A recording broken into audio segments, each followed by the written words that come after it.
what's up to this one person who's always tuning in but never makes themselves known? Maybe you're a bot. Hey, you, the one person that's watching right now, you type your name, type something right here in the live chat. I want to see if you're real or not. Okay, so the topic of this discussion right here, how's everyone doing? It's Prop Anon.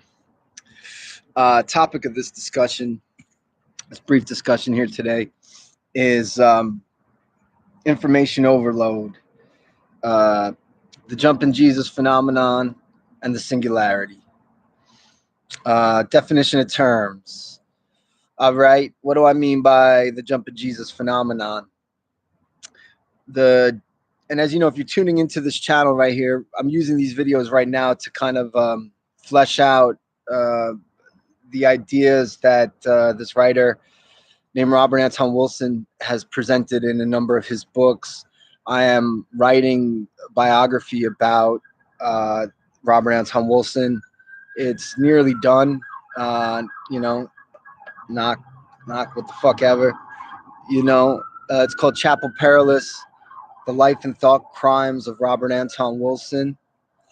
And so just for the fun of it, I've just been, that book is a biography, so it's mostly about his life. However, Wilson was really raised some interesting ideas, and ideas that presaged this current maelstrom of chaos that the world is immersed in, right? Part of the chaos is our clumsy use of terms, and then, slipping into, irrational behaviors. This is like humanity's constant fucking mythic journey. They talked about the myth of Sisyphus, right? Sisyphus is that motherfucker who had to constantly bring the rock up the hill and then go down the hill again and pick the rock up and bring it back up the hill, Humpty Dumpty style, repeating the same bullshit over and fucking over again. You look at history, I don't know for, a scale of history or how long, there's always this aspect and quality of like people generation after generation repeating similar fucking mistakes as those in the past. And that whole quote of if you don't know the history, you're doomed to repeat it. There's a lot of truth in that. And Wilson gets into the stuff in his own work, right? Especially in relation to when he's discussing the work of James Joyce, right? Finnegan's Wake, which within that chaos of a book, there is some sort of structure of the fall and the rise again of humanity, right? That Humpty Dumpty quality, this aspect of our myths, the fall and the rise. I mean, the hero heroine's journey, right? Your quest, your own specific quest with the mystery of existence that no one else can comment on or say anything about. That's the craziest, illest shit, is that we are the most chaotic creature of all. If you have your own relationship to yourself that no one else can even fucking comment on, However, we're collective social beings as well, So we're constantly negotiating our presence, within society, and then within ourselves, and all this stuff Wilson gets into very well. Like that last little bit I said is basically an exploration of identity, right? And I've been kind of getting into the notion of identity in these talks from another angle, right? From just speaking about or extrapolating on the Korzybski phrase, organism as a whole interacting with environment as a whole, right? The result of that the result of the organism as a whole interacting with the environment as a whole is an identity, right? An identity is a creation, a co-creation of yourself and the other, those outside of you, you know, because while we're in this age of people being empowered to choose their own identity, you know, that's great. That's really cool. I mean, I chose Propaganda Anonymous as a type of identity in a sense. Prop Anon, it was an identity to comment on identity. uh, but you know, there's also the aspect of identity that is thwarted upon you from someone who claims to be higher than you economically, uh, you know, claiming some sort of fucking supremacy, and then saying that you're lower than them. That's also an identity that gets placed upon you, you know. And you look at history, there's so many struggles. I mean, I don't have to get into it. There's plenty of videos you could watch upon the imposition of identity from quote unquote the other onto you, you know. But you know, life is about claiming your fucking identity, you know, but being cool and understanding, you know, the history of how identities are formed, that it's not all about just you choose this identity. Again, it's knowledge that this game, you know, part of identity, history of identity is the bad jacket, right? You get identified with the bad jacket. And you look at the history of people constantly fucking doing that to each other. You know, this is the out group. That's the out group. Give them the bad jacket, the scarlet letter, and therefore you're the shit, and everyone else can fucking spit on you and, you know, scream all types of fucked up epithets at you, right? Digressing there, but I wanted to just quickly comment on that because this is a constant sort of contemplation within all these things.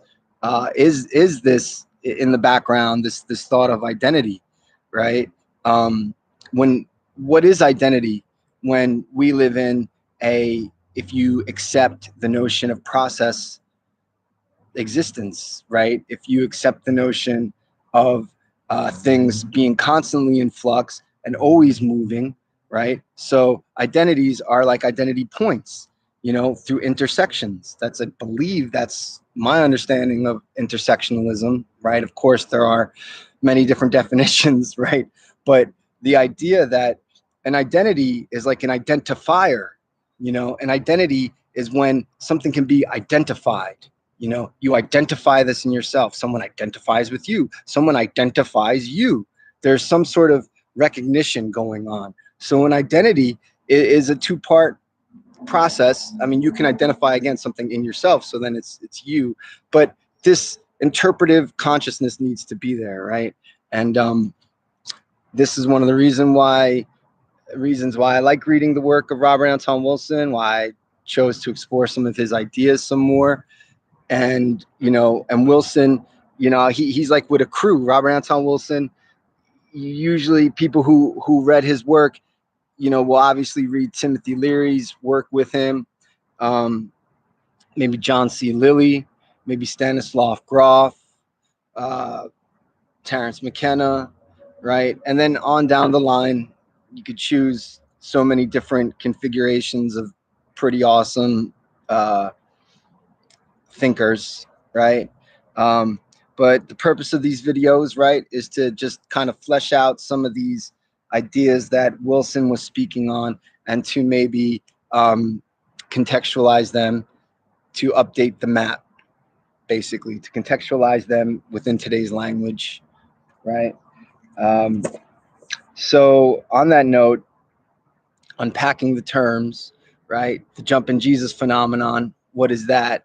The jumping Jesus phenomenon is a phrase that Wilson came up with to illustrate the exponential increase of information, which is a exponential increase of information over time. It was a theory in itself, but it, so many people are into this theory now. They think that it holds a lot of truth.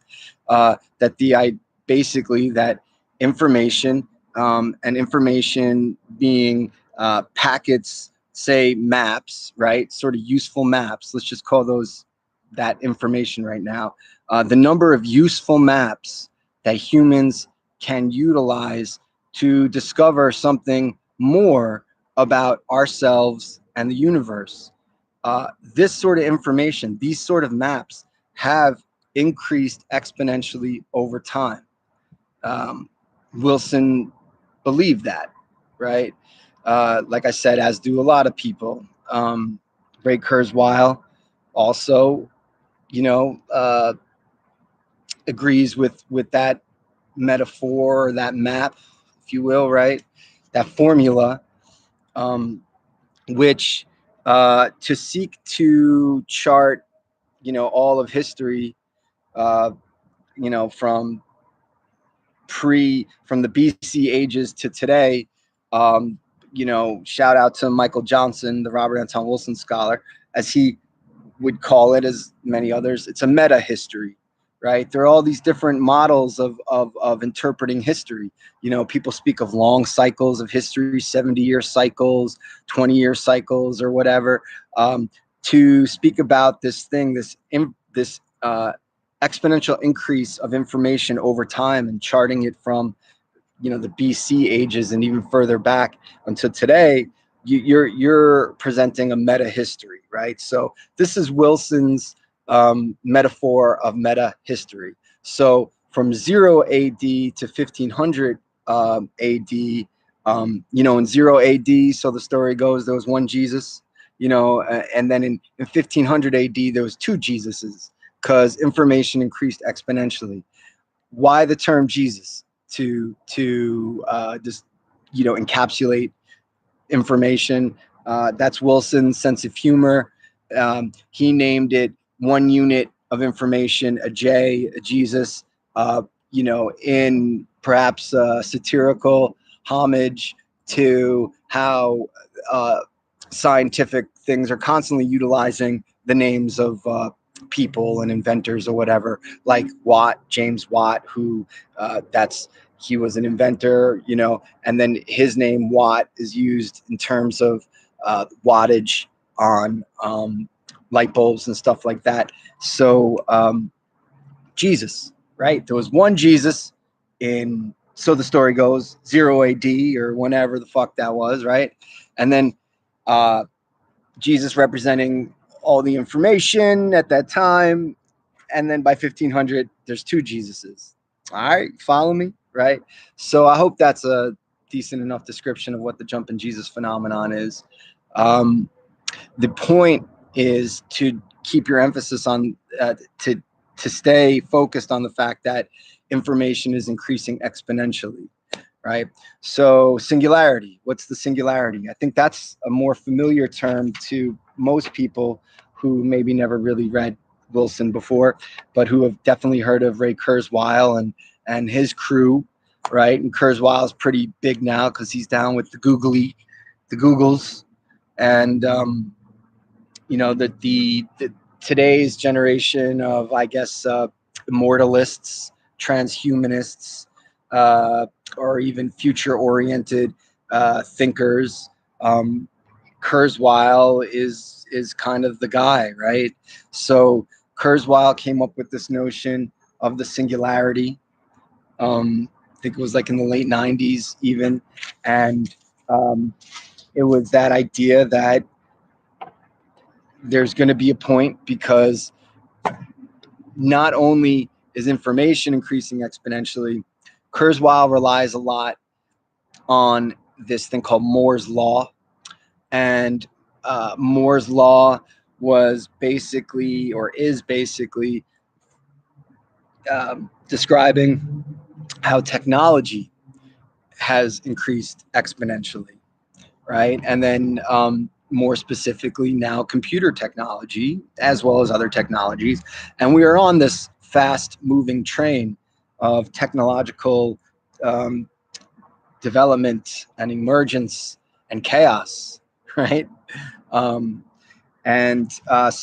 Kurzweil relies a lot on Moore's law, But again, let's look at the structure. Let's compare the structure. Moore's law is also, like jumping Jesus phenomenon, concerned with the exponential increase of information.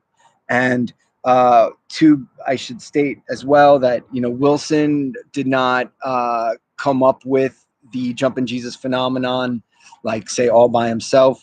He basically read about French statistician's uh, theory. His name was George Andrela, and George Andrela, he was the one that came up with the notion of the exponential uh, increase of information over time. Wilson obviously popularized this in his works in the 70s, and a few writers maybe came out later in the 80s or something, uh, and didn't, basically ripped off Wilson's whole fucking approach there, and just didn't call it the exponential increase of information. Um, I'm sorry, didn't call it the jumping Jesus phenomenon, just called it the exponential increase in information. And how with this exponential increase in information, things are hockey stick now, right? Because things move hockey stick style. And what's crazy is that how exponential increase works is that I don't have a technical example off the top of my head. I could just only illustrate it on, uh, most of the activity in a system of exponential increase occurs in like the last microseconds. So it seems like there's nothing going on, and then all of a sudden, phew, bam, shit changes, right? And so that would be, in Kurzweil's terminology, the singularity, that change. And in Kurzweil's map, it involves technological increase, obviously. And now, where it all is now it's all artificial intelligence, AI. This is going to be like the new ill shit, the AI. I mean, it already is, right? And we're already feeding and nurturing this baby consciousness of artificial intelligence.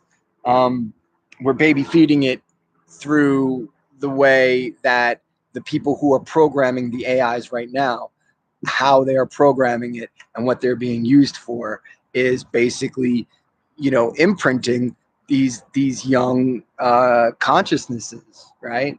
And I take that notion from Ben Goertzel, another interesting thinker who I just kind of got hip to thanks to DJ Steve Fly. What's up, man? Shout out to Stevie Fly. But Ben Goertzel, he is representing, I guess, that singularity perspective, and he's discussing, or presently, speaking about two potential futures or whatever with this new um, singularitas that is approaching. In other words, being completely submerged in an age of AI, and AIs that are becoming increasingly more intelligent all the time, right? And so, what I wanted to do really kind of is I'm trying to just get an understanding of what this shit might look like for myself, man. What is 10 years going to look like as opposed to 10 years ago? Because, it's crazy, right? There's been some really interesting positive changes and some really interesting negative changes since 10 years ago, right? And just trying to map this, like some Buckminster Fuller, B-boy Buckminster Fuller style, like, because his whole approach was, what was it called? Anticipatory comprehensive design science, right? believe that's it, a comprehensive anticipatory design science. So what Buckminster Fuller was saying was that we got to start understanding how we can think of the big picture, like fucking decades or 100 years down the line, and integrate that into our technology today, right? So Fuller came up with a whole lot of awesome inventions.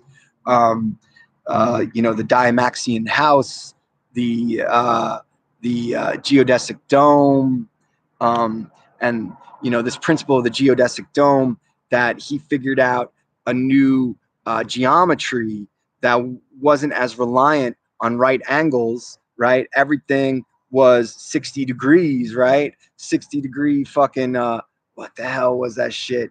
Like the ill design, right? Like when you look at the structure of a geodesic dome, you'll see the angles that I'm talking about. So the shape that gets formed when you're making everything off 60-degree angles, like it's I don't want to say the wrong term, but I think it's got the 6 sides, perhaps. I don't fucking know.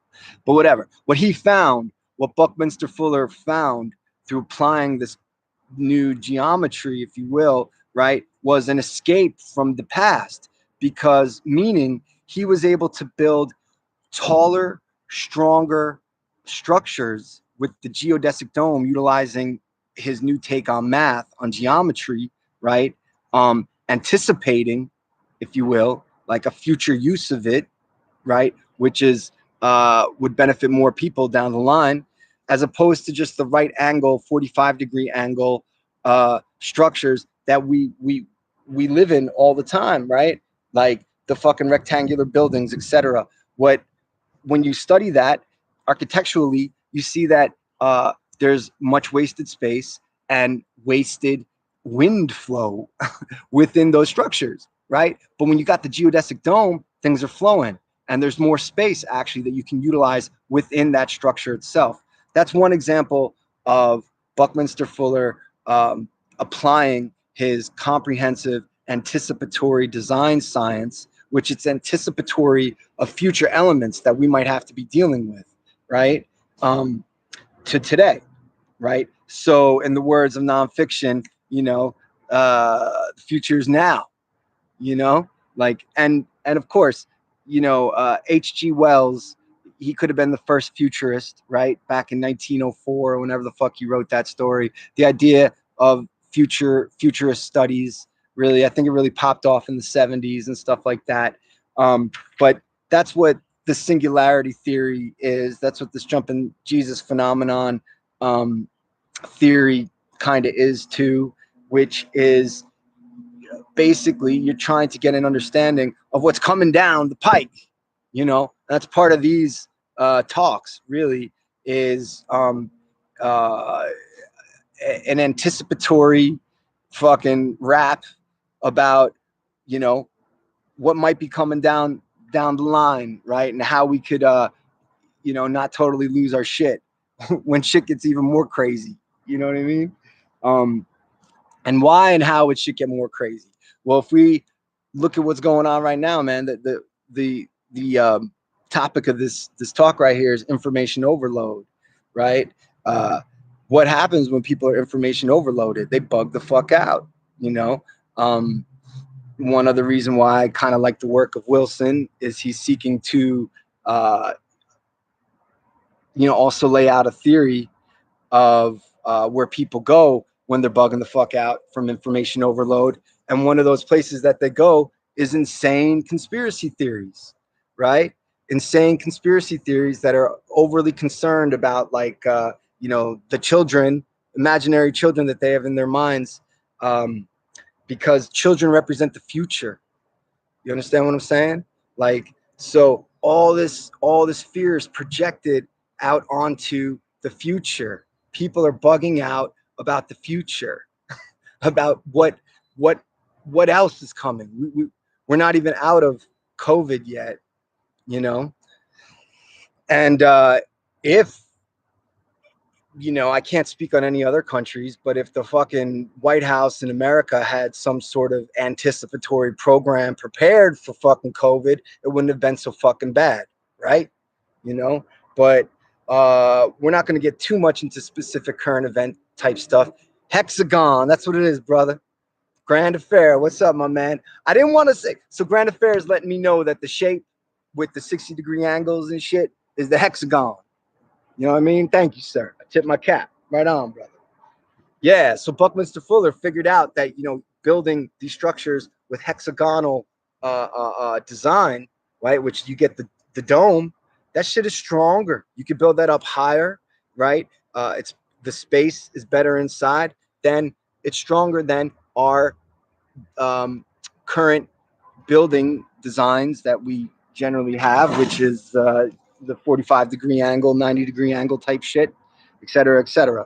You know, so when we're seeking to create a map to gain a possible understanding of a future environment, right? Because this is, again, I'm bringing it back to, this is all my discussions here are centered around this one phrase, right?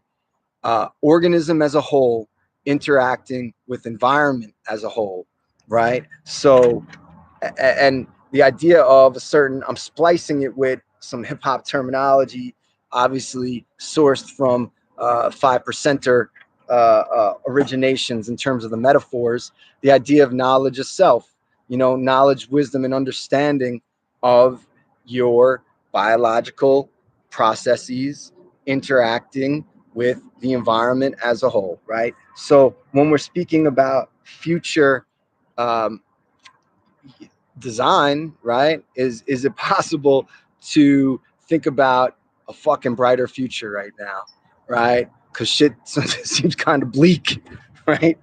Um, and well, fuck it. Here's me going for it, right? In terms of discussing the exponential increase of information over time, right? So one thing that I thought was pretty dope about Wilson's work was in his book Prometheus Rising, which came out in 1983, right? But he wrote it in the late 70s mostly, and he's talking about the jumping Jesus phenomenon, right?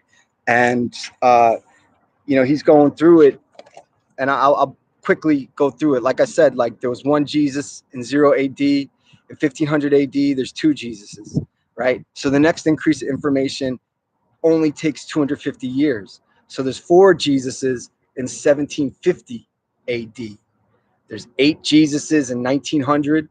So that doubling only took 150 years, right? And then another doubling, 16 Jesuses in 1950. So it doubled again in only 50 years. What once took 1,500 years now only took 50 years, right? And then there's another doubling between 1950 and 1960. So another doubling in only 10 years. You see where this is going, right? And then the next doubling only takes 7 years. And then the next doubling only took 6 years, right? So Wilson, when he first read that article, was in 1973. So he kind of pretty much stopped the doubling, right? In 1973. He might have extended it to 77. That might have been the next doubling, right? But basically, we're going to stop it here at 1973. And the amount of Jesuses is 128, right? So you got 128 Jesuses walking around the planet Earth in 1973. You know, like how many are there today, right? Wilson, he said, right? He said in Prometheus Rising, he was able to find he said in 70 years, right? So that would be 2043, right? 70 years from 1973 is 2043. He said that there would be, he rounded down, I think he said like 120 million or something, 130 million units like of information. Information would have increased over 130 million times, right? The exact number is 134,217,728 Jesuses. Jesus. So you got almost 135 million Jesuses roaming around the earth in 2043, right? Now, what I think is really cool is that Wilson, just kind of picked it out of the hat. Maybe 2043, 70 years from 1973, there's going to be that much of an increase of information, right? Well, as a dope intersection, which I think was cool, was uh, Kurzweil basically says the singularity is going to take place in 2045, right? So Wilson was pretty damn close, right? Or that's one other way of looking at just how crazy the singularity may be, right? So Kurzweil also said that by 2030, artificial intelligence will be smarter than humans, right? So it's in 9 years, guys. 9 fucking years. You're gonna be stupid. You're gonna be a stupid human. I mean, we already are, right? Shit. So Kurzweil is saying that in 9 years, AI is going to be fucking smarter than humans, right? And then by 2045, which is the singularity point, according to Kurzweil, which has a fun, then, like I said, overlap with like what Wilson was putting out, right? AIs will exceed the brain power of of all humans. So one AI will exceed the brain power of all 7 billion people. And there'll probably be more people by then, right? Maybe 10 billion if we can fucking handle that on this earth, right? So, man, that's it. We're creating the overlord, maybe, right? Maybe, right? So that's going to be the singularity. In other words, when AI is smarter than every fucking single human brain combined, right? Uh, so according to Kurzweil, right now computers are getting twice as smart every 2 years, and that statement might have been made a few years ago. So it might have increased even more now. There are people who are coming up with theories that I think are saying too that are pumping the brakes a bit on this notion that the singularity is going to be that AI is going to exceed the brain power of human beings by 2045, right? Um, some fucking super smart guy kind of said it. I guess he was countering the notion of Moore's law, right? Again, Moore's law stating that technological increase is happening exponentially, right? Which coincides with the notion that computers are getting twice as smart every 2 years. So things do still seem to be leaning in the direction of this crazy technological development that most likely perhaps will lead to the singularity, right? And so let's just say in those 2 years, then between 2043 and 2045, we're looking at, I mean, we might have almost 300 million Jesuses walking around this planet Earth, right? And that's a fun little take too of like thinking like that too, like Wilson chose this Jesus character. He didn't choose Caesars. He didn't choose Caligula's. He didn't choose Buddha's, but he chose Jesus. Which is like that guy. His story is pretty. He's Jesus, right? Jesus was the dude. Jesus was a good motherfucker, right? Jesus was a good dude. Jesus is on your side, man. You know, within that story, right? And Jesus speaks of the law of love, man. Said fuck the 10 Commandments. There's only one law, baby. The law of love, baby. Right? So, yeah, okay. I know it's easy to think that like the apocalypse is coming, and that like Skynet is gonna just fucking squash your heads, squashing your head. Skynet is going to squash your head. Like these damn fucking sanitation trucks out here in California, man. They got the fucking hand picking up the fucking garbage can and fucking throwing it into the The damn truck. That's technological innovation in New York. Motherfuckers still got to get out and fucking heave the damn garbage in the damn truck. You know what I'm saying? But this technological innovation, and if there's 150 if there's 300 million Jesuses walking around planet Earth in 2045, right? Well, perhaps can AI be Jesus too?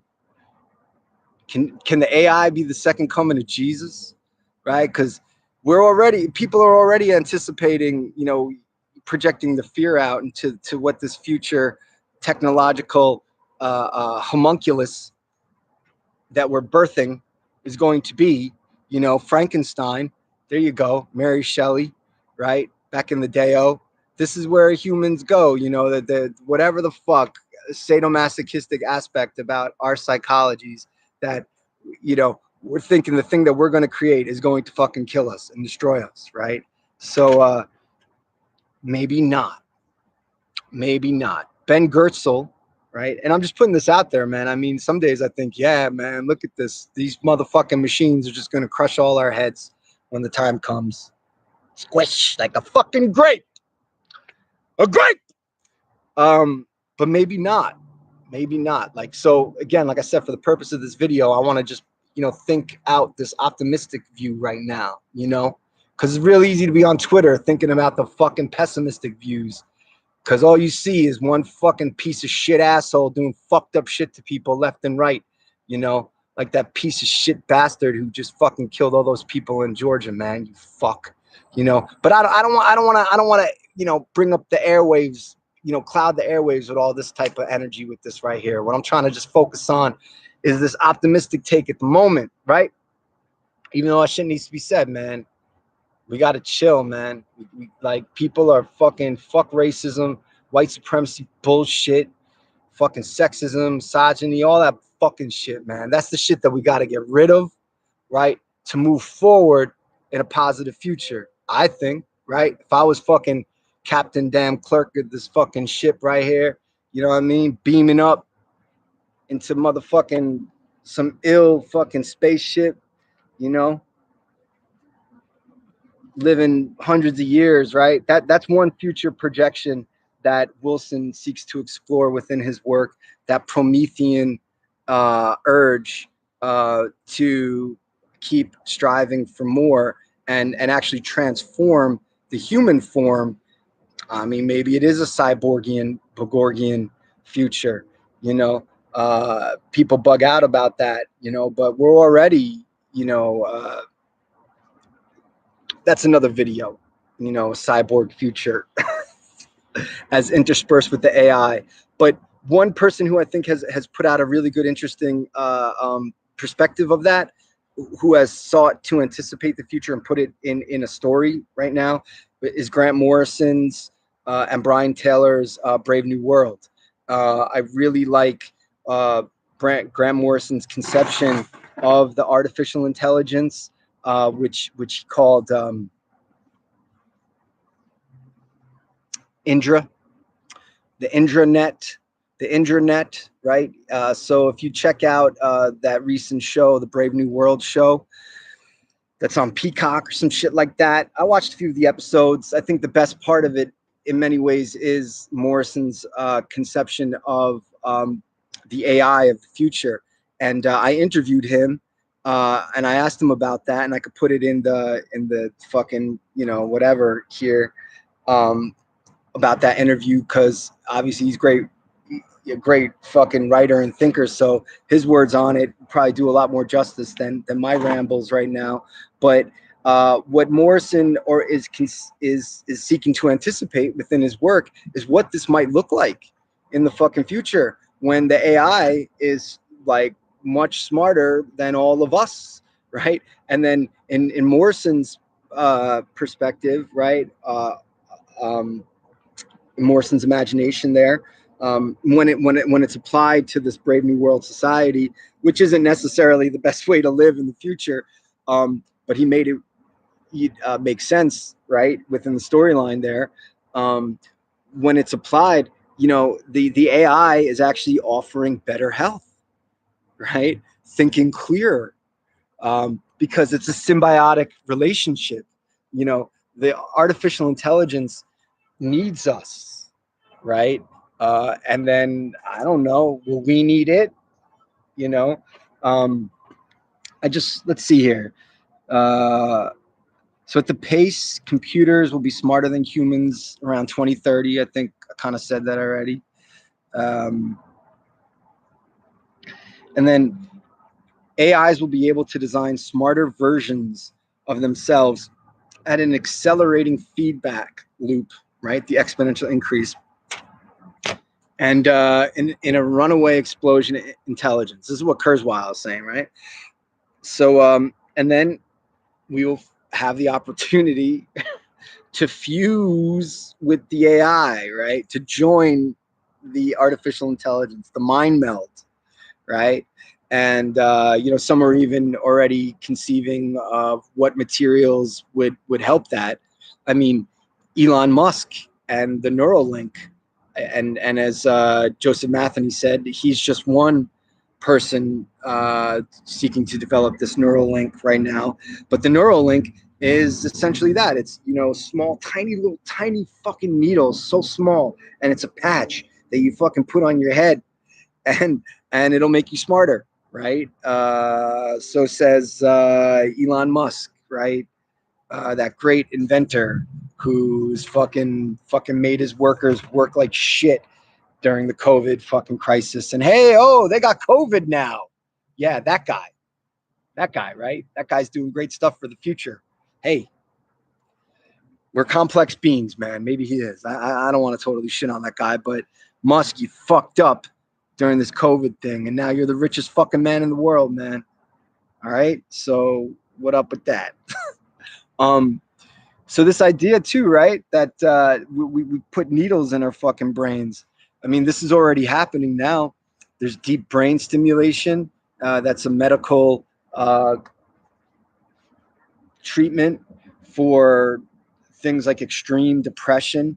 You know, treatment adverse depression. People who've never been able to get any sort of relief of their depression, they're getting fucking like cords, two fucking cords, wires put deep in the brain, like deep into like that limbic system part of your brain, and then the wires are connected to kind of like a pacemaker thing right here under your fucking collarbone, and then you go to the doctor and then they fucking press the buttons or something and it goes into your brain, and they're doing that for Parkinson's as well. And anyone who has any family members or friends who are affected with Parkinson's, you know how hard it is to watch them, shaking and stuff, and it's just so sad, and you just hope that some sort of treatment for it. And people are doing this for treatment, so they're already becoming kind of cyborgs, right? Because the technology is healing them of an ailment that we were unable to heal beforehand, right? um, And I say all this with apprehension, man. I mean, I don't know how I would feel with fucking wires in my brain. You know what I mean? But again, it seems to be working for these people, you know? Um, let's see here. And on that note, right, of implanting material, it would be silicone material into one's brain and stuff like that. The microchips, right? So implanting microchips into people's brains, right? And then allowing the neocortex to connect to like a data cloud up in the sky, right? And so, which means then that one can access the knowledge of every human being in a way that we access the internet today, right? And get information on nearly any topic, right? So the example that this person whose video I watched and wrote all this shit down from, I wish I had the name of the guy. An example this person gave was in the Matrix, Trinity, she downloads the ability to learn how to fly a helicopter, right? And then she fucking jumps off the building or what the fuck ever, and then she flies the helicopter and shit, you know, or like how Neo learned kung fu, right? And like by just jacking his head into the chair, right? You know what I mean? That was the implant, that implant that they had in the back of their fucking brain in that movie, right?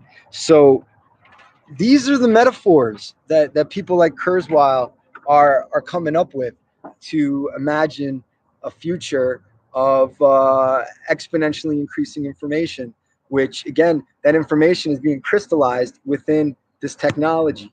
And something that Ben Goertzel said really makes a lot of sense, which is we're programming the I mean, I said this already, but we're programming the AI technology now, right? And like, so you have to reflect, how is artificial intelligence technology being used right now, right? How much of it is being used to continue racist badjacking? You know, how much of it is being used to utilize in iller, more nasty forms of warfare, right? How much of it is being used to compile psychographic fucking profiles of everyone to be utilized for what? You know what I mean? Like, so how can we right now, even just you and me, program the AI to be cool with us in the future and to help us and to be truly symbiotic, uh, you know, to have a truly symbiotic relationship, if you will, between us and this emergent uh, intelligence that is fast rising, right? Like Godzilla from the waters, or like a fucking comet. You know, it's coming, man. Part of all these videos too is to let you know that like shit seems crazy right now. 5 years from now, check in with me. You know what I mean? Let's see how much crazier it is, right? But in exploring the work of Wilson and Leary and Lilly and all these people, and others, Morrison, Rushkoff, like the list goes on, right? Angela Davis, right? The idea of what can be done now to set precedents for a better future, right? So I'll let you guys think about that. And you know, I'm gonna do some more thinking on that. What I wanna figure out, and if there's any mathematicians out there and still on the line, is I don't know if you could see this. Can you see that shit? Okay. So what I did was I was able to, I'm trying to build the graph and the chart for exactly what time period for each exponential increase of information, right? So you know, by 2043, you know, whereas it took only 6 years for information to exponentially increase between 1967 and 1973, right? By 2043 and 2045, how many times, uh, what is the rate of change? What is the rate of time for each exponential increase of information? It seems like it's going to be like every fucking minute there's going to be an exponential increase of information, which truly is a sort of information overload, right? But like I said, you know, the work of Robert Anton Wilson is one hopeful take and anticipation. However, one must do the work, you know, and actually think through these models of what could be coming. And then, you know, some people they're I mean, this is where then the idea of like financial, great financial stuff comes in. People who are real good with finances. There's a few people who have read and integrated this idea of exponential increase of information into their financial portfolios, if you will, and they got money. You know what I mean? Like I'm in it. I'm in it for the creative side of things. You know, if money comes, hey, that's what it is. You know what I mean? But people can apply all these insights into a number of different avenues of life, and maybe get something fulfilling from thinking about these things, right? And that it's time well spent, right, and not time doom scrolling. You know what I mean? But that's what it is. It's propping on. I just wanted to quick jib jab about all this information overload we're living in. And that's it, man. Stay cool. All right. Peace.